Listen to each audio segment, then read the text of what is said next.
19 अप्रैल शाम 7 बजे से रात 10 बजे तक। चलो दारुसलाम। अस्सलाम वालेकुम। वक्फ अमेंडमेंट बिल 2024 को सभी Muslim organisations, Muslim personal law board, opposition parties और हिंदुस्तान के तमाम मुसलमानों ने अपोज किया था, क्रिटिसाइज किया था और करीब 6 करोड़ मुसलमानों ने जेपीसी जॉइंट पार्लियामेंट्री कमेटी को इस बिल के खिलाफ ईमेल भेजा था। उसके बावजूद भी बीजेपी हुकूमत जोर जबरदस्ती करते हुए हिंदुस्तान के तमाम मुसलमानों के खिलाफ जाते हुए इस बिल को पार्लियामेंट में पेश करके इसको वक्फ अमेंडमेंट एक्ट 2025 बना दिया, जबकि ये एक्ट अनकॉन्स्टिट्यूशनल है। ये एक्ट हमारे आइन, कॉन्स्टिट्यूशन के बेसिक स्ट्रक्चर और फेडरल प्रिंसिपल्स को डिस्ट्रॉय करता है। ये एक्ट इंडिया के सेक्युलरिज्म और डेमोक्रेसी पर अटैक है। ये एक्ट वक्फ प्रॉपर्टीज के कंट्रोल को सेंट्रलाइज करता है। ये एक्ट आर्टिकल्स 14, 15, 25, 26 और 29 को वायलेट करता है, जो कि हमारे फंडामेंटल राइट्स है। तो बेसिकली ये एक्ट एक काला कानून है जो इंडिया के कॉन्स्टिट्यूशन के ऊपर एक हमला है। तो ये मसला सिर्फ मुसलमानों का मसला नहीं है।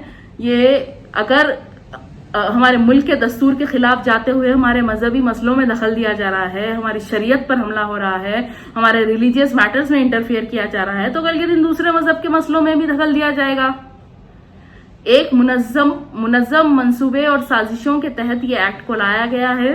हमारी मस्जिदें, दरगाहें, खानखा, खबरिस्तान, ईदगाह छीनने के लिए, वक्फ के जायदादों को और वक्फ बोर्ड्स को खत्म करने के लिए कानून लाया गया है।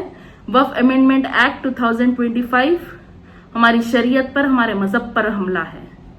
वक्फ की गई जायदादें अल्लाह के नाम पर किसी मजहबी या खैराती मकसद के लिए वक्फ की जाती है और एक बार वक्फ की गई जायदाद क़यामत तक वक्फ के लिए ही रहती है।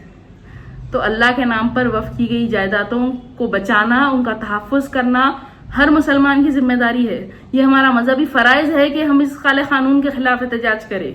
इंशाल्लाह आखिरी दम तक हम लड़ेंगे, एहतजाज करेंगे। कानूनी लड़ाई तो जो है हमारी जारी है। इस एक्ट के खिलाफ सुप्रीम कोर्ट में जो रिट पिटिशंस दाखिल किए गए थे, उसकी अगली सुनवाई 5 मई के दिन है। तो दुआ करिए कि 5 मई के दिन सुप्रीम कोर्ट से हमारे हक में इंटरिम ऑर्डर आए और all India Muslim personal law board की जानिब से 19 अप्रैल के दिन दारुसलाम में बाद नमाज मगरिब प्रोटेस्ट मीटिंग रखी गई है। तो आप सबसे तमाम से गुजारिश है कि जरूर शिरकत करिए, इस एहतजाज का हिस्सा बनकर अपना फर्ज अदा करिए। और खवातीन, लेडीज के लिए भी अलग से इंतजाम है, पार्टीशन रहेगा। तो बेफिक्री से जो है लेडीज आ सकते हैं और आना चाहिए। 19 अप्रैल शाम 7 बजे से रात 10 बजे तक। चलो दारुसलाम।